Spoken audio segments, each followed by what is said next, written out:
Hey, did you know that Mexico gave the world oral contraceptive, birth control, popcorn, and color TV? No manches! Happy Latina Heritage Month! Viva Mexico!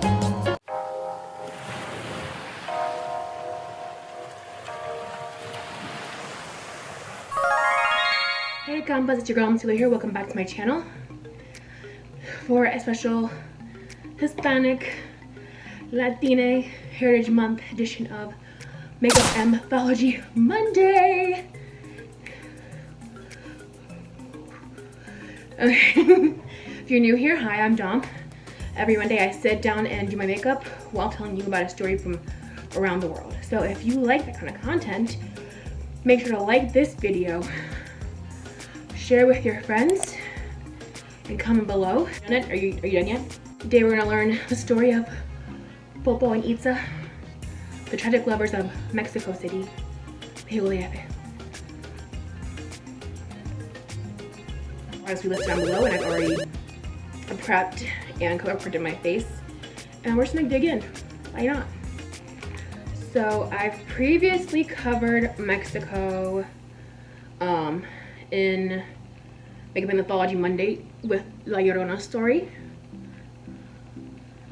Also, I did a video about Mexican Independence Day. Hopefully I can put some cards up here, show those videos. But today, we're gonna be focusing more on Mexico DF, specifically the capital of Mexico, and the Aztecs.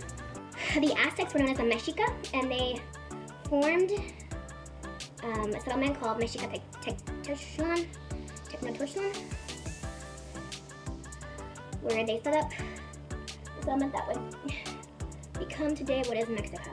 And it is believed that they moved from their native land called Aztlan to form Mexica, to form Tenochtitlan on, according to prophecy from the ruler deity god, where, so their patron god, they were going to put here, told them to settle and make Tenochtitlan, where they found a giant eagle eating a snake perched on a cactus. It's a very specific task. The Aztecs are best known for their advanced agricultural system with chinampas, their 260-day ritual calendar that coincided with the solar calendar, and human sacrifice as part of their religious practices. Nahuatl is the name of their language that is still spoken today.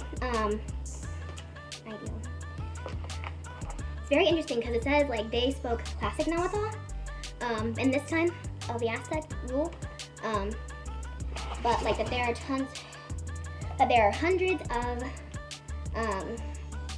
of Nahuatl dialects within Central America, like Mexico, El Salvador, Honduras, así, but they are not mutually intelligible. So one favorite thing it says that dialects of one language should be mutually intelligible, meaning that you can understand them like when they're spoken, based on like your language background. So it's very neat that separate languages like Spanish and Portuguese are considered mutually intelligible, highly mutually intelligible. So there is a spectrum, okay, like there's a spectrum. But we do also have a saying in linguistics that a language is just a dialect of the Navy and an Army. Think about that for a second. So there's that these are considered all the same language, but they are not. They're all considered the same language, different dialects, but not intelligible with each other. And that's with colonization. So Mexico DF, the capital city of Mexico, was originally founded in 1521 when the Spanish conquistadores arrived to Mesoamerica. Los cambios Mexico was the original settlement they made to colonize Mesoamerica. In Mexico is the capital of Mexico. And then Mexico is the largest Spanish-speaking country in the world, I believe. Largest Spanish-speaking area on Earth, and then the largest Spanish-speaking metropolitan in the Western Hemisphere. So I mean, it's not including Spain. And the National Autonomous University of Mexico Is the largest and oldest university in the Americas, and it is the highest ranked Spanish-speaking university in the world. The world, y'all. Hashtag Mexican magic. Mexico is known for its extremely high elevation, ranging from 700,382 feet above sea level to 12,890 feet above sea level. Also, the country of Mexico currently has 48 active volcanoes, which leads us to the story of our tragic lovers, Popo and Itza. So thousands of years ago, the Aztecs ruled what is now known as Mexico. Why do we have to do my face first? I'm like, where the fuck are my eyebrows, bro? Where are they at though?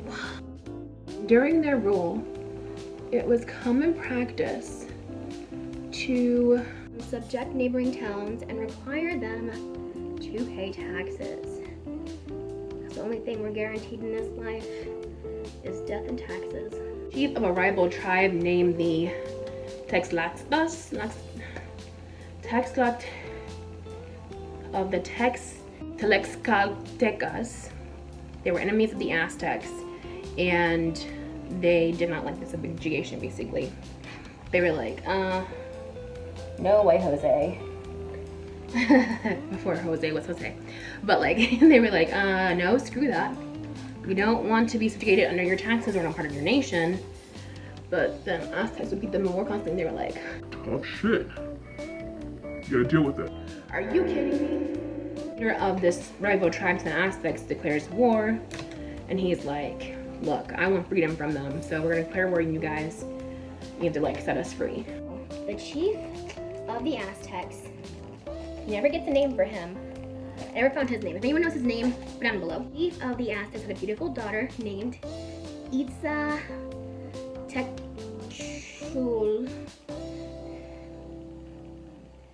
And she was considered the most beautiful woman in the land.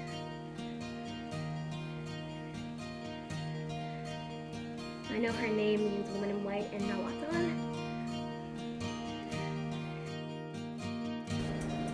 Now Itza, she had fallen in love with one of the tribe's greatest warriors, Popo Petel. They both professed a great love for each other. Before leaving for the war, Popo asked the chief for Itza's hand in marriage. The chief gladly agreed and promised him a welcome back with a huge celebration if he returned victorious. Popo agreed, of course, prepared and departed for battle, and kept his beloved Itza in his mind. Oh, that's so sweet. Okay, but soon after Popo's departure, one of his rivals named Teptil was jealous of his love with Itza, and this rival, Teptil, told Princess Itza that Popo had died in combat. And basically, overwhelmed with grief and sadness, Itza cried until her heart stopped. Aww. And she died. Aww. So Popo returned home from war, expecting to find the love of his life, but he was devastated to find out that she had passed away. He wandered the streets for several days and nights until he decided that he had to do something extraordinary to honor her memory, to honor Princess Itza's memory, and assure that she would never be forgotten. So he ordered a great tomb to be built under the sun, piling 10 hills together to form one huge mountain. He carried the body of Princess Itza in his arms to the summit and laid her on the great mountain. Popo lovingly kissed her cold lips, took a smoking torch and knelt in front of his beloved to watch her eternal sleep. Centuries passed and they were covered in snow and earth until they became the volcanoes that we are known today, with Itza in the shape of a reclining woman and Popo, a kneeling man, as their love burns eternal. Popo Kate Petal, the volcano is still active to this day and occasionally erupts because his heart still burns the passion for Itza. When Popo remembers his love, he shakes and smokes with fire. And the jealous lover, Gal Tepetil, became what is now known as Pico de Orizaba. Popo Kate Petal. The volcano is still active to this day and occasionally erupts because his heart still burns the passion for Itza. The jealous lover, Sitla Tepetal, became what is now known as the Pico de Orizaba, a distant volcano forced to witness the everlasting love of Popo and Itza. And the love between Popo and Itza is still alive to this day. And that's the end of the story. So basically, moral is, donde hay amor, hay dolor. I just can never turn down a tragic love story. Happy love, I don't know that. But like unrequited heartbreak pain, that's like right up my alley. But let me know what you guys think of this story. If you want more stories like this on the channel. More like this too. I kind of feel like a queen, a princess. And I use products from Rare Beauty, which by Selena Gomez. She is Mexican and Italian, I believe, American. And then this a lot of Artistly Beauty I use as well. So they're Mexican and brown as well. So check them out. I have the pricing down below in my description. Thank you so much for watching, and Fuck Christopher Columbus. you have a great day. Te quiero. Happy Indigenous Peoples Day. Woo!